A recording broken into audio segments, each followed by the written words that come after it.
The X Zone Radio Show with Rob McConnell is largely an opinion talk show. All opinions, comments, or statements of fact expressed by Rob McConnell's guests are strictly their own and are not to be construed as those of the X Zone Radio Show or endorsed in any manner by Rob McConnell, Relmar McConnell Media Company, the X Zone Broadcast Network, its affiliated networks, stations, employees, or advertisers.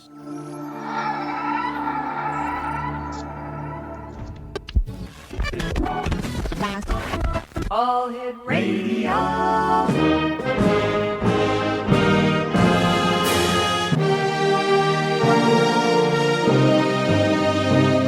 Welcome to the X Zone, a place where fact is fiction and fiction is reality. Now, here's your host, Rob McConnell.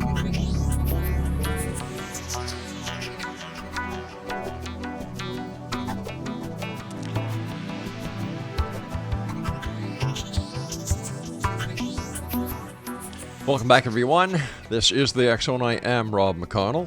If you'd like to send an email, xzone at xzoneradiotv.com, on all social media sites, X Zone Radio TV. And to find out about the programming we have available for you 24/7, 365 on the X Zone Broadcast Network, www.xzbn.net. And don't forget the X Zone the X Zone channel on Simul TV, where we have the very best of paranormal, UFO, Bigfoot videos. We have news on the hour. Not any kind of news. News pertaining to the paranormal, parapsychology, and all the wonderful topics that we talk about here on the X Zone, and we have been talking about for 28 years. My gosh. You know, here doing the show that I do every night, there are certain people that you hear of who come and go. There are those who, well, you just listen and say, wow, geez, I wonder what he or she is on. And then there are people like my guest this hour, Peter Robbins, who is one of the most respected investigative writers and public speakers on the subject of UFOs that I've ever had the pleasure of talking to.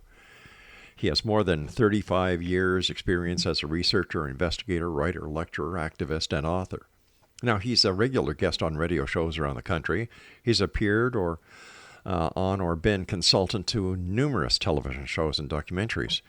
He is also an author, but we all know and respect Peter Robbins for the work that he is doing, the work he has done, and still the much work he is going to be doing in the future. His website, peterrobbinsny.com. And Peter, welcome back to the X Zone. Always great talking to you. Rob, it's great to be back. Pete, for the people who have just joined the network and are listening to you for the first time, their loss, our gain. Can you explain to us or share with us how you became involved in ufology and the work that you do? Great question to start with. It was never my intention or desire to get involved in this field. The subject held absolutely no interest for me growing up.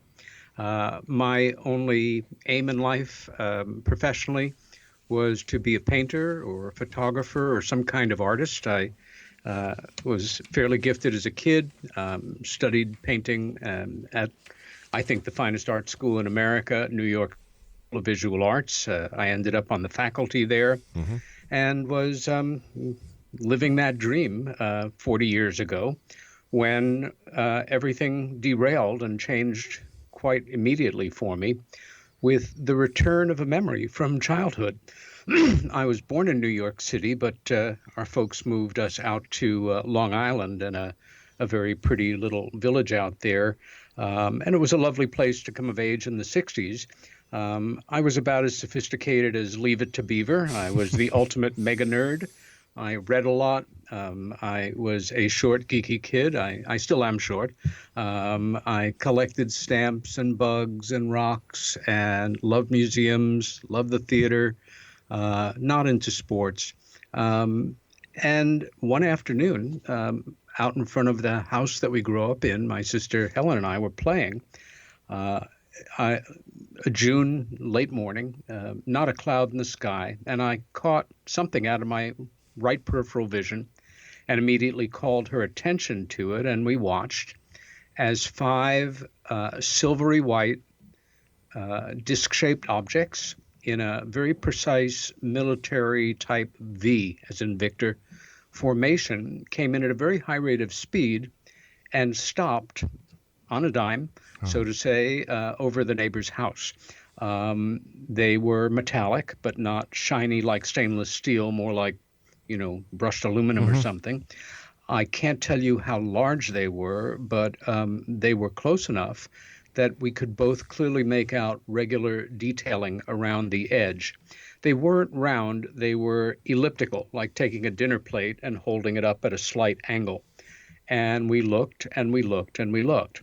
Up until that moment in my life, my only exposure to the flying saucer or UFO phenomena was on assorted Saturday afternoons when me and some of my good friends would take our bikes to the theater and watch, 2 black and white sci-fi movies with cartoons and a newsreel for 1 penny. Just kidding, but a lot less than movies today.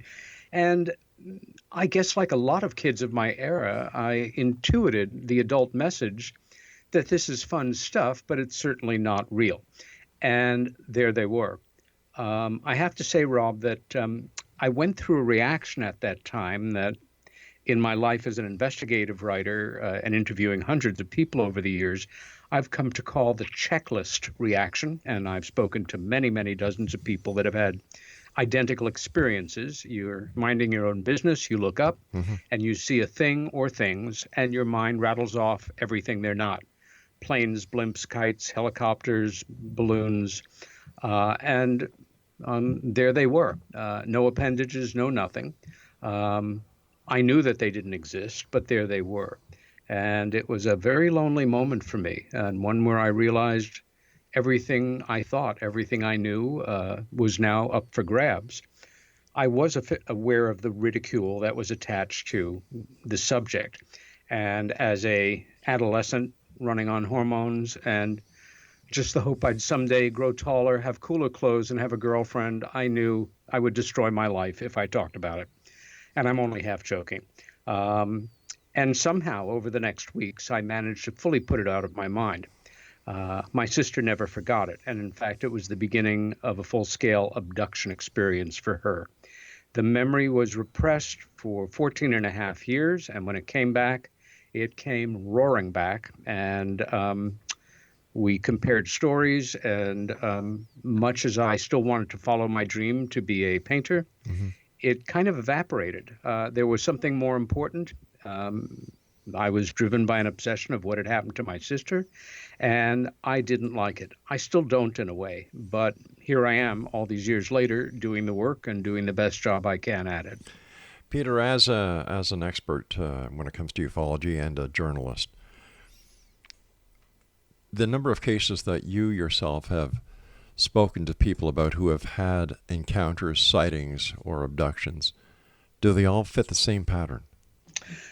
First, because I'm a writer that loves language, like many writers, I don't really believe in experts in the field. It's the unknown. I know a fair amount about the phenomena, but I'm always uncomfortable with that word. And much as I respect so many journalists, I am not one. I am a self-trained investigative writer, and they're in another class. There are very strong patterns. But there are different patterns. And the one that I've described is definitely a leading one among them. And that's worldwide. Now, when it comes to the cases that were first talked about going back to the 90s, Betty and Barney Hill, with their case that... That's going back to the 1960s. I know, but they didn't become as famous as they did until the 90s when the internet was born, and then the TV shows like the X-Files came on, and the other X-Files, right? Nobody had heard of Betty and Barney Hill to the extent that all of a sudden they were in the limelight. Then you had the work that Stanton Friedman had done with MJ12 and the work that he has done with the Roswell case. And all of a sudden, the UFO phenomenon came into being. Now, having said... go ahead, Peter. It was always out there, and Betty and Barney Hill their abduction incident is sort of a special case. It happened in 1961 when this New Hampshire couple was returning from a holiday from Niagara Falls. But it didn't become public knowledge until 1965, when in fact it exploded in the American media and was major coverage in Life magazine, Look magazine, the major American periodicals. Right. But I know what you're saying. With the internet, all of a sudden there was endless amounts of information, and I stress alleged information, regarding the phenomena. Also, as we moved into the 2000s, a fringe area in human endeavor, namely conspiracy-oriented thinking, was still generally in its infancy as far as the general public goes. Now, it's considered literally mainstream. And for me, the internet is a double-edged sword. It's like the voice of God. I mean, sometimes I'll just sit there and type in the most obscure question I can think of about a personality in history, a detail of a pop song, and of course, you always get the answers.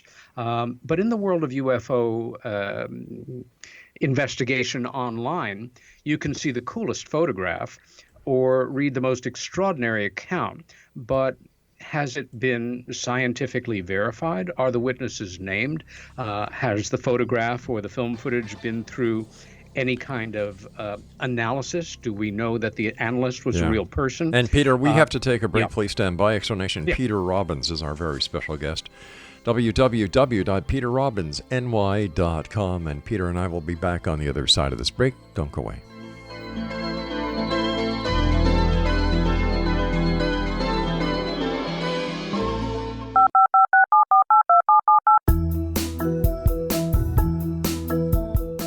Did you know that when you're on the road with limited data or Wi-Fi, you can still listen to the X-Zone Radio Show with Rob McConnell, The Science of Magic with Gwilda Wiyaka, X-1, Dimension X, Space Patrol, and every minute of the X-Zone broadcast network by calling 213-401-0080, courtesy of Audio Now.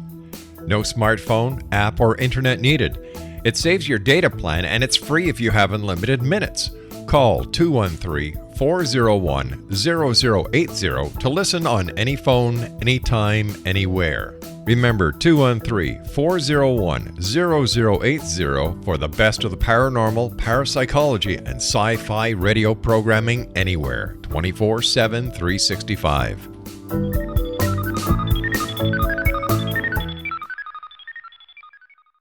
You have heard of the X-Zone? Now watch it on Simul TV, plus 500 video games, live TV channels, free video on demand, worldwide, and more. Does this sound like tomorrow's television? Well, it is, but you can have it today, right now. It is Simul TV. Simul TV offers what the others only wish they could provide. 15 exclusive channels like X-Zone, Sci-Fi, and Horror. We are worldwide. No other provider offers that. 500 built-in video games. No need to have an extra expensive system. We have them included. Free video on demand. Live streaming events from around the world. Interactive online network, and much more. Tomorrow's TV today. Simul TV. Sound too good to be true? Well, it's not. You can have Simul TV today. Sign up at simultv.com. Do it today.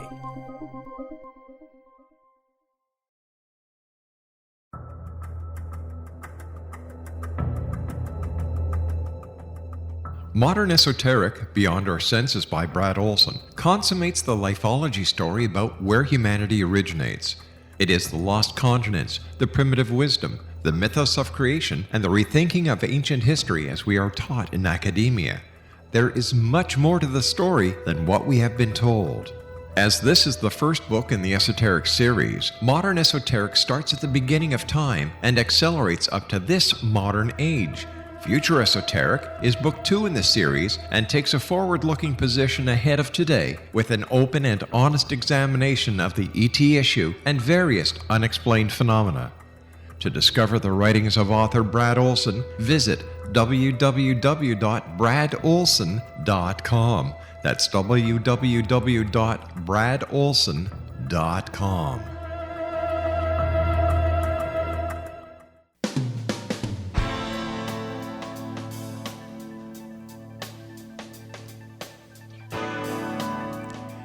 Peter Robbins is my very special guest this hour, Exonation, www.peterrobbinsny.com. Peter, I guess the point I was trying to get to is that with all the information that people have access to and the spreading of information or disinformation that can be done on the social media, how come there are no major cases being reported today like the Betty and Barney Hill, like the crash at Sonora, like the Phoenix Lights, just to name a few? I think part of the reason is information can be controlled to a degree. Also, there's such a thing as what I'll term information overload. It's like dragging a kid through a huge museum. At a certain point, your fuse box just blows out. There may be information, but now it's semi-mainstream. It's in there, but people aren't reacting to it quite as much. They're overwhelmed with information on the subject, and perhaps it happened in a foreign country. We here in America in particular, we're kind of cultural blinders, and our news services are less and less likely to report events of this type if it is not American. It's a sad commentary, but with the kind of advent of or re-advent of America First, quite literally, our attention is more and more on ourselves and the great operatic dramas playing themselves out south of your border there. I think also the extraordinary, what was at first an overwhelming novelty or a shock, now the terms abduction, when people hear it, many people outside of the field associate it with the UFO phenomena and pioneering work of, say, the late, great Bud Hopkins. Yes. The same can be said for UFO cover-ups. Ho-hum, what else is new? It's become so mainstream, in part driven by the entertainment industry with terrific historic television shows like The X-Files, new movies all the time that run from the sublime to the ridiculous, novels. The term gray, for example, if we were talking 30 years ago, we'd be talking about a shade between black and white. Now you say the word gray, and in popular culture, it's immediately understood it's a certain archetypal being of another intelligence. So I think part of it is information overload and regionalism. If there is a Betty and Barney Hill level case that happened last month in Indonesia, Venezuela, or southern India, we're probably not going to hear about it. But would it not be to the advantage of organizations like MUFON to make sure that this information is put out there in the United States and in English-speaking international countries like Canada, Australia, Great Britain, in order to add the statistics and to say, look, it's still happening? Because I had lunch with a TV producer today who does news on a Canadian network, and he says, Rob, how come we don't hear about UFO crashes anymore? We don't hear about alien abductions. What happened to it? Is it gone? I said, no, it's still there, but it's just not getting reported. It's also possible, and again, when we're in a discussion like this, you and I both know of individuals in the field who can tell you what the Alpha Centaurians have for breakfast, why the Zeta Reticulans are here, and for how many hundreds of thousands of years they've been coming, of the plans of the Greys and blah, blah, blah. Yeah. For me, that is unknowable information. And to state it as empirical fact is, by definition, not true. There is no way you can know that. People will say, I know it because I received it in a dream, because they told me, because it was channeled, because I have a contact very high up in the intelligence community, but it's always unverifiable.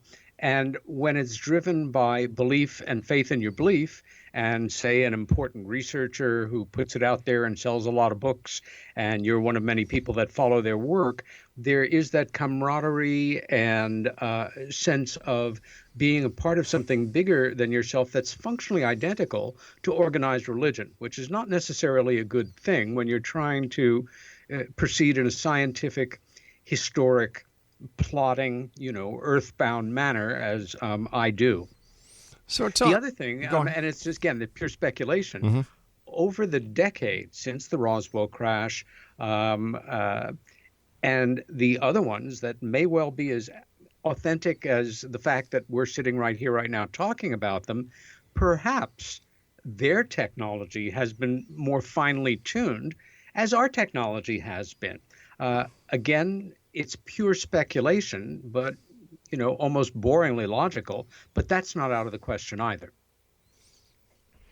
Is it possible that these events were created by misidentification, misinformation, and that there was no UFO, in fact, involved in the Roswell crash? That the Roswell crash was rekindled at the right time, the right place, by a person who had the right credentials? Well, anything is possible, number one. In the case of Roswell, the information did not break in the public realm until 1980. And that was after our dear friend and celebrated Canadian American, Stanton T. Friedman, was the researcher, not a researcher, to make contact with Jesse Marcel Sr., Right. A much maligned and worthy of tremendous historic respect individual who was the base intelligence officer on the 509th Army Air Corps base outside of Roswell at the time, who had pieces of the crash. His son, the late, great Jesse Marcel Jr., a dear friend who we miss every day, always stood by his story of remembering going through some of the debris that his father brought back to the house when he was a kid. There are arguments for it being some kind of super secret kind of test vehicle. I look at some of the information which I really got into more than 10 years ago when I began to be employed by the city of Roswell to help them build their UFO-related tourism and manage their huge yearly conference events and festivals. Right. Have many friends there, was there just last year again.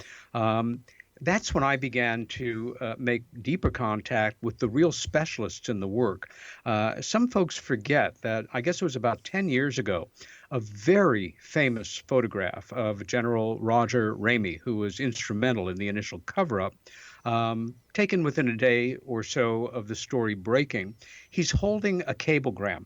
At the time, optical analysis did not allow for the kind of examination that could bring up the text on that cablegram if there was anything relevant to deal with. But over the years, things changed. And I think one of the great pieces of breaking research in the whole Roswell story was the ability to truly take a hard look at that with more advanced photo analysis techniques. In a specific photograph taken by a news photographer at the time, which with one of those big 5x5 Graflex cameras with extraordinary resolution, Zeiss lenses, all that stuff, and you can actually read highly, highly explosive wording on it. That's the real deal. That is not Photoshop. That is fully authentic. It's been through hundreds of hours of independent analysis. Again, off on a tangent a bit here, but I think when we talk about UFOs, the great majority of these events likely can be explained in conventional, if exotic terms. Again, to paraphrase Stan Friedman, the question is not, are UFOs machines of advanced technology coming and going with impunity and under the control of other intelligences? The question has one ever been. And the answer to that, based on my 40 years plus in the field and Stan's more than 50, maybe 60, is an overwhelming yes. We're dealing with a genuine, truly anomalous phenomena here, whether it's extraterrestrial, interdimensional, both, take your pick, is again left to the realm of speculation at best. How damaging has the internet been to authentic UFO investigations? Well, again, I think it's cut both ways. It has made the topic much more mainstream. Mm-hmm. It has done a little to cut through the history of the incredible ridicule that attached itself to the subject with high intention in 1947, and that was not an accident, and made it more acceptable for like-minded people to discuss and consider seriously. At the same time, it has overloaded the whole network with so much information, some of it absolutely crap, specious nonsense. And that makes people withdraw and feel more cautious. I think the best tools that we can approach anything in this field with as investigators, and I say that for the most best-known professionals and the most beginning students, is use your common sense, use your critical thinking, think logically, and do your best to sort through it. All right, that Peter. Includes not just photos, but the individuals that allege to have taken them and give the accounts. Peter, stand by. We've got to take our news break at the bottom of the hour. Exonation, Peter Robbins is our very special guest. www.peterrobbinsny.com. I'm Rob McConnell. This is the X Zone. We'll be back after the news. From our broadcast studios in Hamilton, Ontario, Canada, to the world and beyond, you're watching the X Zone Broadcast Network. www.xzbn.net.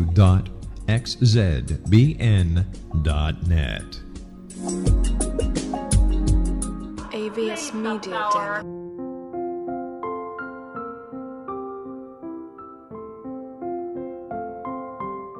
I am Dr. Carl O'Helvey, founder, president of a new cancer foundation focusing on evidence-based physical, mental, and spiritual interventions, including natural cancer cures, prayer, meditation, affirmations, nutrition, and other related holistic cancer prevention and cure modalities.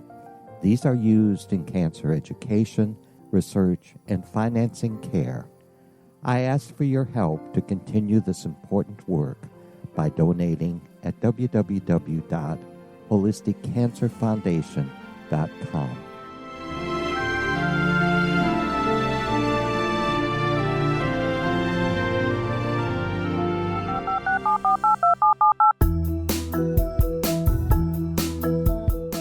Did you know that when you're on the road with limited data or Wi-Fi, you can still listen to the X Zone radio show with Rob McConnell, The Science of Magic with Gwilda Wiyaka, X-1, Dimension X, Space Patrol, and every minute of the X Zone broadcast network by calling 213-401-0080, courtesy of Audio Now. No smartphone, app, or internet needed. It saves your data plan and it's free if you have unlimited minutes. Call 213-401-0080 to listen on any phone, anytime, anywhere. Remember 213-401-0080 for the best of the paranormal, parapsychology, and sci-fi radio programming anywhere, 24/7, 365.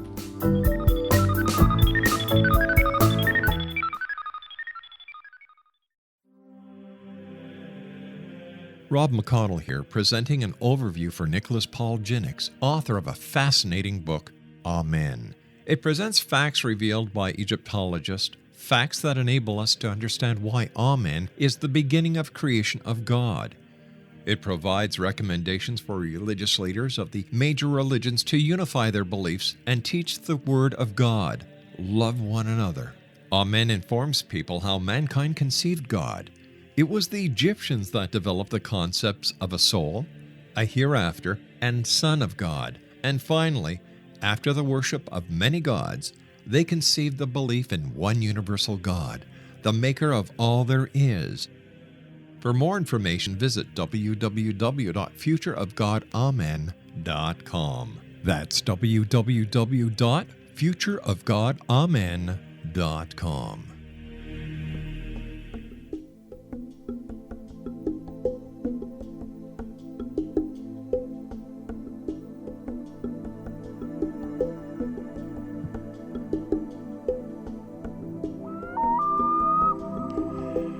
Exonation, Peter Robbins is our guest, and his website is www.peterrobbinsny.com.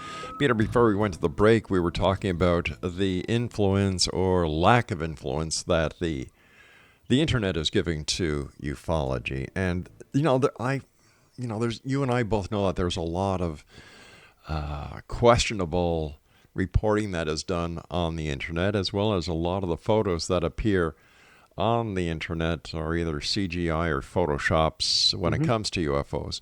So how does somebody who is listening to us right now and is saying, you know what, the guy Rob's got on the show right now, Peter Robbins, he sounds like he's the kind of investigator when it comes to ufology that I would like to be. How do they proceed? Where should they go to learn or to get the right answers? Where would you point them in order to get the credible side of ufology? Well, I'm sometimes think of myself as a analog person living in an increasingly digital world. If you were sitting here with me, you would find yourself in a small study with about 1,000 books on the shelves, probably a third of them dealing with the UFO subject. I would say begin to read some of the classic literature in the field and come with the understanding that this is a reality. However, to see a photograph, on the internet that looks really cool, or one in an anthology that has stood the test of time for decades by, say, a Donald Kehoe or an Alan Hynek or a Bud Hopkins, and to learn something about what goes into photo analysis. One of my great mentors was a tough, no-nonsense Italian-American New York City police detective who also happened to be a crack ufologist. Pete Mazzola died much too young, but helped me to learn to investigate in a very pragmatic manner. And one of the hallmarks was what we call triangulation.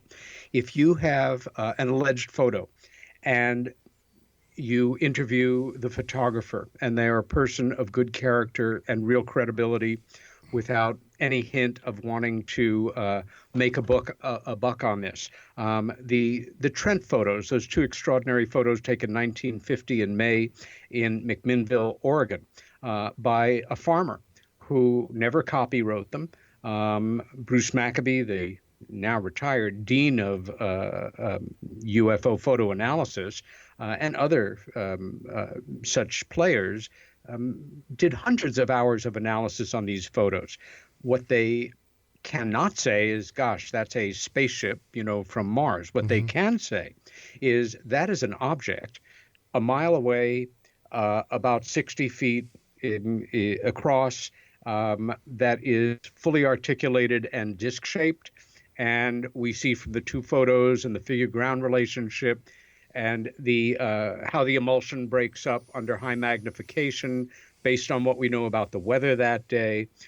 And we have other people who have come forward and testified that they saw it also, who have nothing to gain and everything to lose and around being ridiculed, then find there's a history of activity in the area. It's sleuthing. It's investigating. It's not very sexy. It can actually be very boring and time-consuming.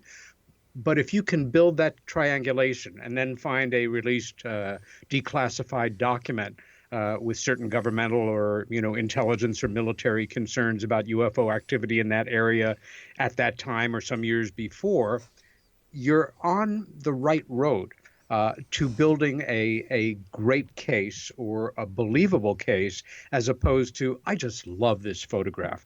It's so cool. And okay, so I can't chase down the photographer and no, it's never been analyzed, but I've got a feeling about it. Well, good luck to you and your feeling. All right. I hear her I guess about... to just cut to the chase, and if you're serious about the subject or any subject, begin to build a real library, a research library that you can refer to, and then play against what you're seeing online. But a research library today is Google for many, many, many, many, many people out there. When you and I were kids, and in our younger years, we'd go to something called a library where they had books that, were actually vetted. The information went through a publishing, editing process.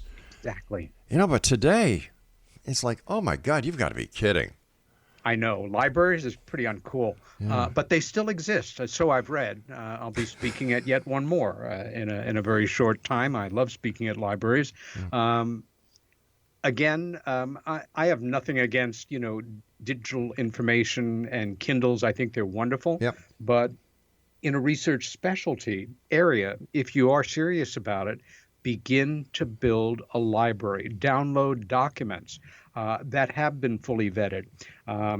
Canadian, American military intelligence services, we have thousands of pages of extraordinary information, which is history, post-war history as it happened, but just below the surface of official history, if you know what I mean.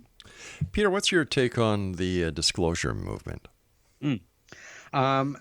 Steve Bassett, who I would say is the unofficial leader of the movement, is somebody I have tremendous admiration and respect for.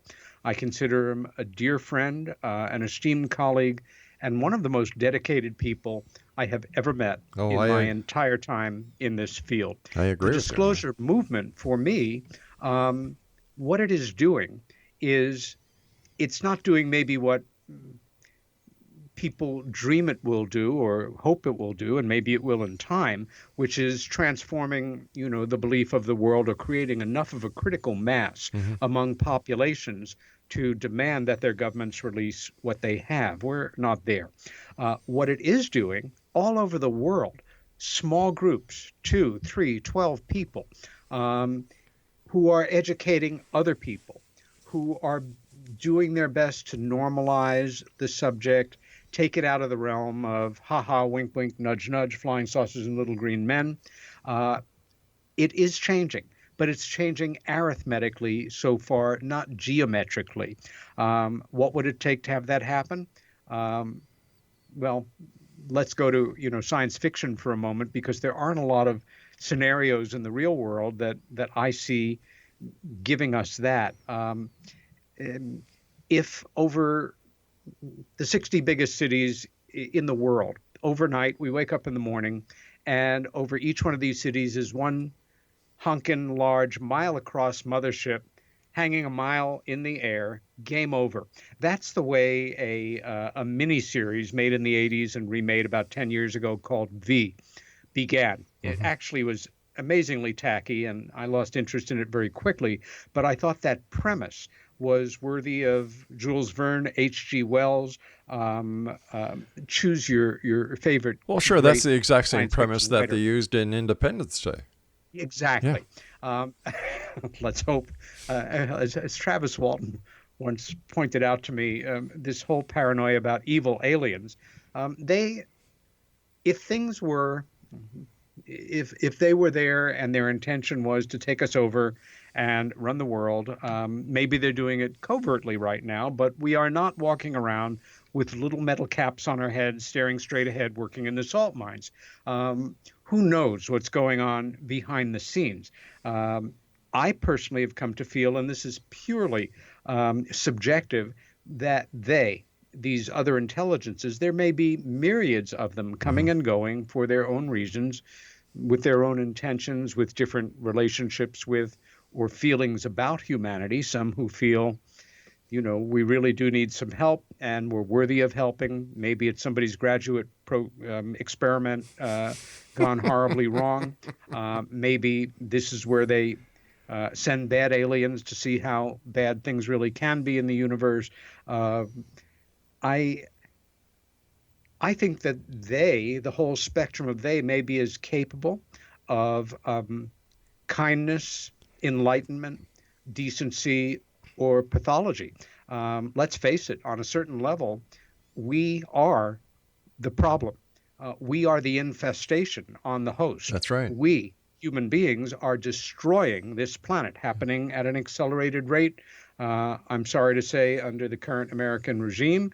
And why would anybody feel that we were even worthy of, helping? Maybe they're us a million years in the future. I mean, again, it's a Pandora's box of ideas, and anything goes in terms of speculation. One day at a time, I think, especially if you get deeply in the work, it can be very troubling. I once did a paper at John Mack's request that I gave at the Cambridge Hospital psychiatric wing. John, who we lost, of course, in 2004, a drunken driver in England, about managing stress in UFO studies, your own as an investigator and that of the people that you're working with. Always remember to try to live your fullest life, have a good time whenever you can, have the courage to love, fight the good fight, stand up for causes you believe in, and do the best work in this field that you can. You and I have to take our final break, my friend. Please stand by. Exonation. Peter Robbins is our guest this hour, and Peter and I will be back on the other side of this break as we continue here in the X Zone from our broadcast center in Hamilton, Ontario, Canada. Don't forget, Exonation, you can watch the X Zone TV show and other great videos, shows, news reports on UFOs, Bigfoot, things that go bump in the night. You name it. It's in the world of the paranormal. It's parapsychology. It's on the X Zone channel, exclusively on Simul TV. We'll be back on the other side of this break as we wrap up this hour with our good friend Peter Robbins, www.peterrobbinsny.com.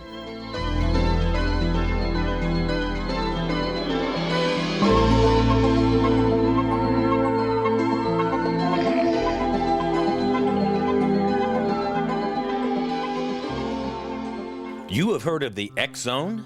Now watch it on Simul TV, plus 500 video games, live TV channels, free video on demand, worldwide, and more. Does this sound like tomorrow's television? Well, it is, but you can have it today, right now. It is Simul TV. Simul TV offers what the others only wish they could provide. 15 exclusive channels like X Zone, sci-fi, and horror. We are worldwide. No other provider offers that. 500 built-in video games. No need to have an extra expensive system. We have them included. Free video on demand. Live streaming events from around the world. Interactive online network, and much more. Tomorrow's TV today. Simul TV. Sound too good to be true? Well, it's not. You can have Simul TV today. Sign up at simultv.com. Do it today.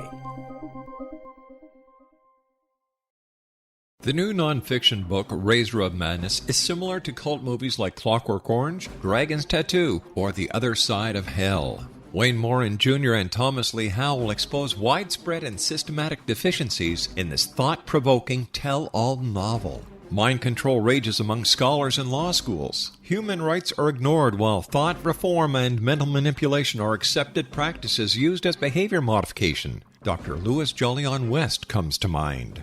Media and public scrutiny shows that United States mental hospitals are in fact destructive murder industries. Razor of Madness expose novel details this epidemic through an in-depth professional and personal investigation. For decades, there has been a revolving door policy that still releases killers and pedophiles back into society. The maestro of mind control continues to haunt America to this very day. Razor of Madness is available in paperback or as a downloadable ebook at Amazon.com. I'm William S. Peckham. If you enjoy a good mystery with a touch of the paranormal, then you'll love my novel, From Out of the Woodwork. It's the story of a young Toronto contractor, Sean Kennedy, who who buys derelict homes, guts them, and turns them into multifamily dwellings. Slums just waiting to happen. When Sean buys 29 Livery Lane, the house fights back. Former owners unexpectedly come out of the woodwork as he starts the destruction. The apparitions come to him when he touches old books, reads hidden letters, rummages through old boxes, finds a locket, or reads a discovered manuscript of a murder mystery. From Out of the Woodwork will take you from 1899 to the horror of the World Trade Center, September 11, 2001. Check out From Out of the Woodwork on my website, www.williamspeckham.com.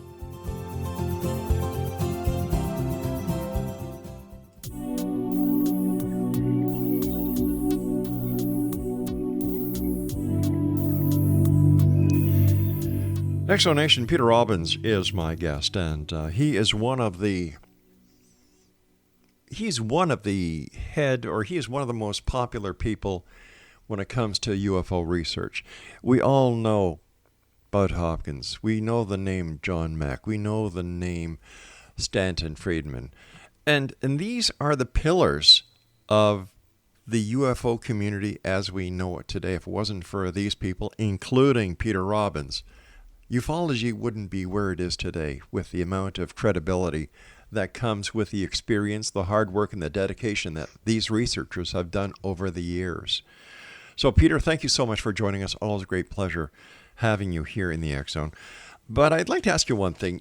When you were talking about, the different reasons why these extraterrestrials may be coming here,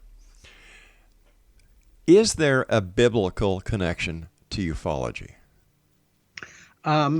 My feeling, my belief, backed up by investigation, is, yes. It's naive to think that if we're dealing with a genuine, truly anomalous phenomena, it began in the summer of 1947. Alexander the Great wrote about an appearance of silvery shields in the skies over a battlefield the night before a great battle, which he and his generals saw as an omen. This is pre-biblical. And indeed, they did win that battle. When I read that account, my first thought was, what was the shape of the shields that they used? They could have been rectangular. They could have been like, an emblem, or they could have been ovals or round. They were round. I think many people's imaginations were activated in the mid-'60s with the publication of the seminal book by Eric von Daniken, Chariots of the Gods. Von Daniken, as all but 3 people in the world know, has published, I think he's published over 400 million books in 40 languages, no exaggeration. He is a Swiss-German journalist, not a biblical scholar, who set that idea of ancient astronaut visitations. I grew up in the Reformed Jewish tradition, and I'm fascinated by certain biblical accounts. I grew up in my tradition with the understanding that these were real stories by real people. Some of them were allegories, some morality tales, some recycling of earlier myths from other cultures, a combination of things. But the one I kept coming back to after I became involved in this work was Ezekiel. Ezekiel's a wheel. Simple man, tending his flock, who looks up and sees a wheel within a wheel of the appearance of burnished beryllium that comes down to earth and kicks up all kinds of sand. Out of it comes an angel. Angel, in the original form of the earliest language that we have it in, which was ancient Sumerian, is not at all a theological term. It meant emissary or go-between. And there is an exchange and a relationship that begins. One could imagine an advanced culture coming to Earth, having studied the culture to some degree, realizing these are still fairly primitive people whose belief systems were still forming, and perhaps they could affect it to the better or worse, who knows. The head of the angel was also described in, and I've read, I think, 7 different translations, different biblical translations, and they're all strikingly similar, was also metallic with animals' heads on each side. If you want to stick in the locals' minds and become part of their oral tradition, then ultimately their religious tradition, perhaps that's the way it is. Now, some people, especially those who think in a fundamentalist manner, which is nothing to do with any particular religion, it simply means that you take your holy books literally with no room for latitude or interpretation of how it might have happened or what it might mean, or who was behind it, as opposed to being, a God thing and nothing else. But yes, I think that this is a phenomena that's been going back to time immemorial and has been a partial effect on religious and secular thinking from the get-go. So is it possible the second coming of Christ will actually be the day that they land and they make themselves known? Oh, I'm out of my depth with that question. Food for thought. Food for thought. All right, I'll get us both on that before I get a call from the Pope again.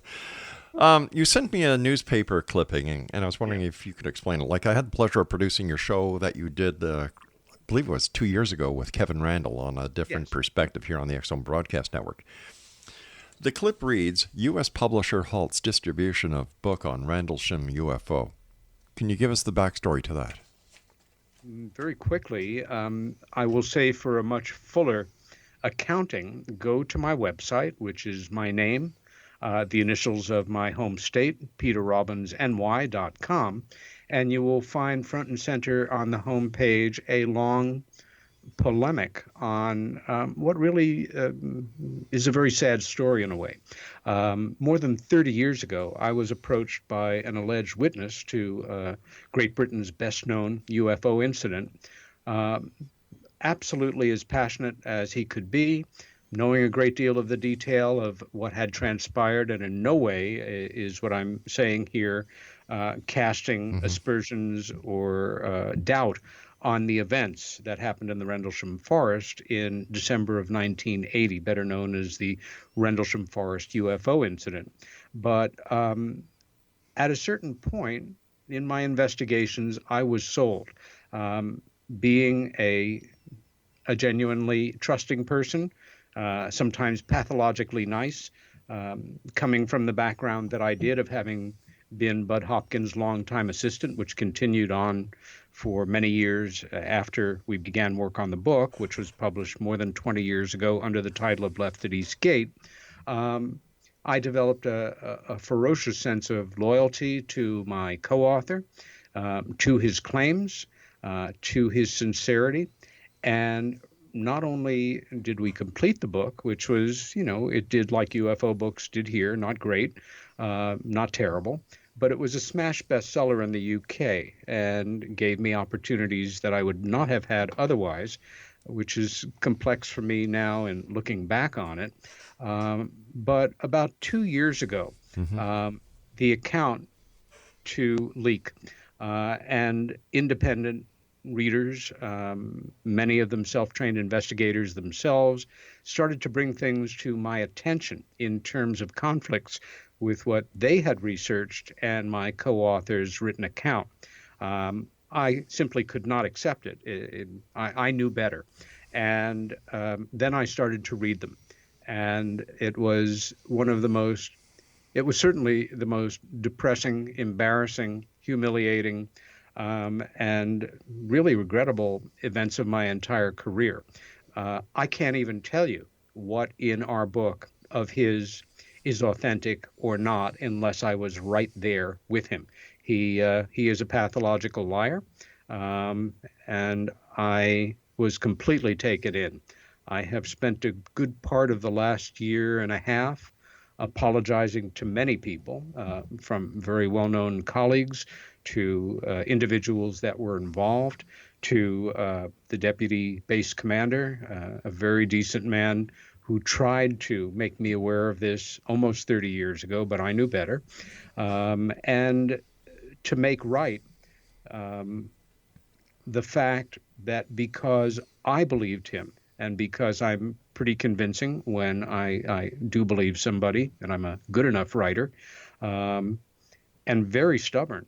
I helped to fool thousands of readers relative to all of the specifics of his account. Once the full impact of it hit me, and this would have been late last spring, I had to bring this to the attention of our publisher, a wonderful guy in New York who believed, like I did, that he was publishing an updated version of a then considered UFO classic that we both understood was completely nonfiction, not partially nonfiction. And a very complex series of feelings, from anger to sadness to frustration to absolute commitment. I encouraged him to have the publishing company do their own independent investigation.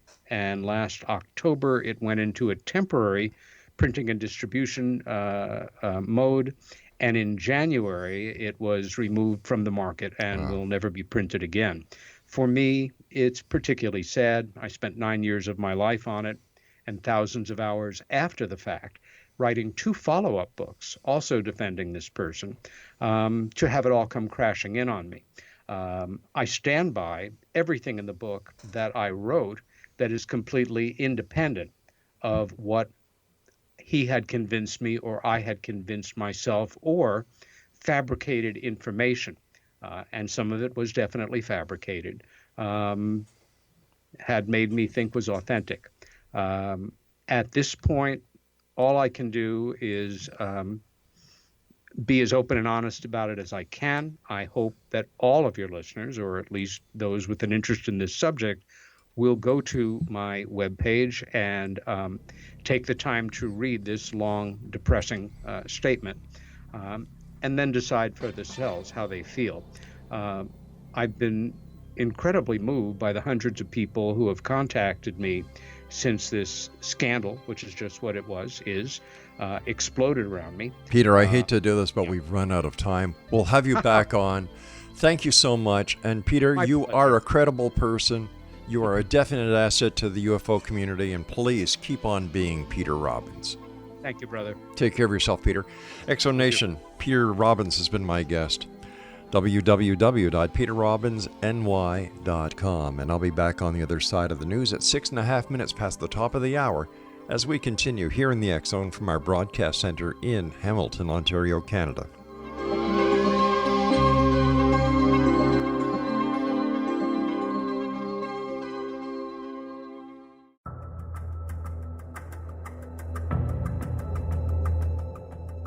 Modern Esoteric, Beyond Our Senses by Brad Olson, consummates the lifeology story about where humanity originates. It is the lost continents, the primitive wisdom, the mythos of creation, and the rethinking of ancient history as we are taught in academia. There is much more to the story than what we have been told.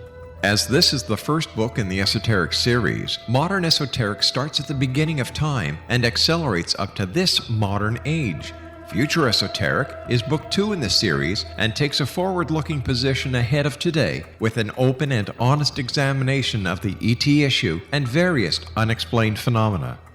To discover the writings of author Brad Olson, visit www.bradolson.com. That's www.bradolson.com.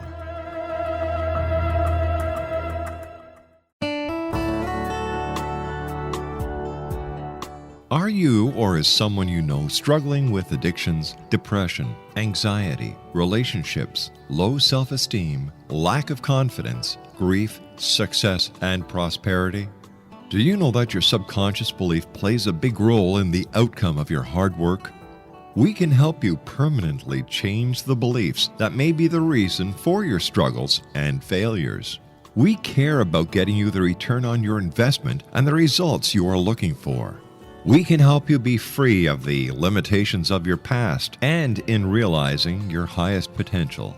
We work with people by phone and Skype. For more information, visit us at www.ritasoman.com. That's www.ritasoman.com.